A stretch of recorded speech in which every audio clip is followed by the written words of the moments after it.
Mga kapuso, break tayo sa mga dambuhalang balita dahil ang susunod nating kwento tungkol sa mga dambuhalang food trip. Uy, favorite ko to. Talaga. Nako, tama-tama talaga sa Anja. Tama-tama. It's merienda time. Tawagin niyo na kung sino man ang gusto niyong tawagin dahil swak sa inyo ito. Make sure may panulak sa naglalakihang food trends na hindi lang daw may enjoy. Sure na nakakabusog pa. Yan ang kwentong inalam ni Darlene Kai.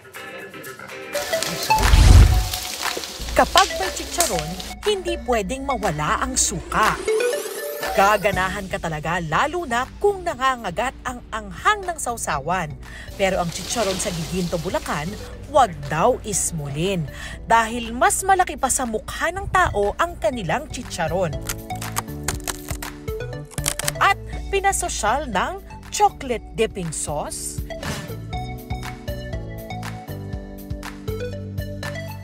inspirasyon ni Benjamin sa paggawa ng giant chicharon with chocolate sauce ang kanyang lola. Noong pang 1974, no, ginagawa niya na yan. Nung mga bata kami, ayaw namin kumain ng chicharon na may suka. So, nag-formulate yung lola ko para kaming mga magpipinsan, makakain din ng chicharon.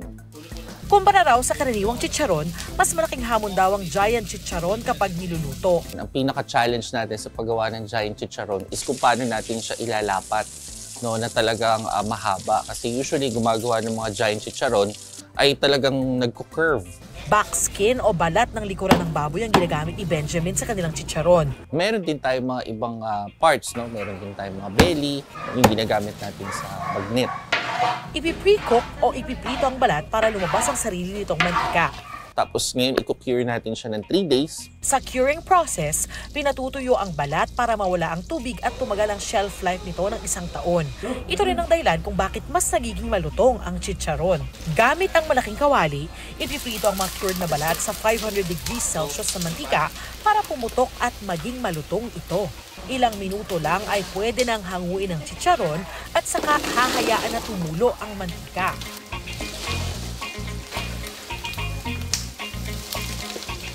Ganito rin ang proseso na pagdadaanan ng giant chicharon na isang buong balat ang ginagamit. Ilulublob ang balat sa mantika habang dahan-dahan itong hinahatak ng 2 tao gamit ang malalaking pangsandok.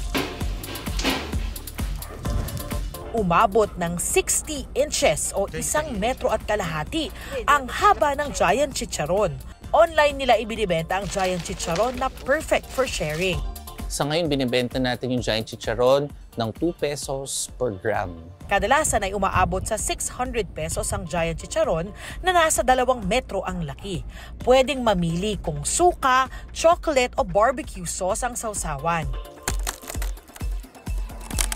Sakto tong size na to. Sobrang swak na swak sa family. First time kong nakarinig ng chocolate, pero ang sarap kasi naghahalo yung alat at saka yung tamis, naglalabanan. Ang sarap. Di rin pahuhuli ang pambato ng San Miguel, Bulacan kung palakihan ng pagkain ang usapan. Ang kanilang ibinibida ang dambuhalang empanada na 2 talampakan ang laki. Ang nagsimula ang negosyo namin, yung mga savory filled empanada, the normal empanadas lang. Sabi ng anak ko, sabi niya, Mami, gumawa ka ng giant empanada. Nakapitong subok sina Lani bago nabuo ang giant empanada. Bilang science teacher, nagamit daw niya ang kanyang kaalaman sa pagbuo ng dough. Nag-apply ako ng mga variables para ma-measure na yung result ng aking empanada, kakaiba sa lahat ng empanada. Hindi siya nag-absorb ng oil, but instead, nag-withdraw siya ng oil. Una muna ay mamasahin ang dough, palalaparin at ikukorte na pabilog. Gamit ang pinasadyang molde, 2 tao ang maghuhulma ng dough nito. Sunod ay ilalagay ang palaman o filling. My customers have the choice of 2 to 3 variants of my palaman.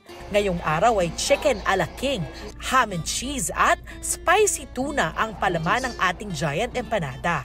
At take note, talaga namang siksik-liglig sa palaman. Oras na para isara ang empanada dough. 2 tao ang kailangang gumawa kada piraso ng empanada para hindi mapunit ang dough. Siyempre, kung giant ang empanada, dapat giant din ang lutuan. Di na kailangan baliktarin ang empanada dahil deep fry ang kanilang ginagawa. Piniprito ang empanada sa mahinang apoy sa loob ng 30 minutos.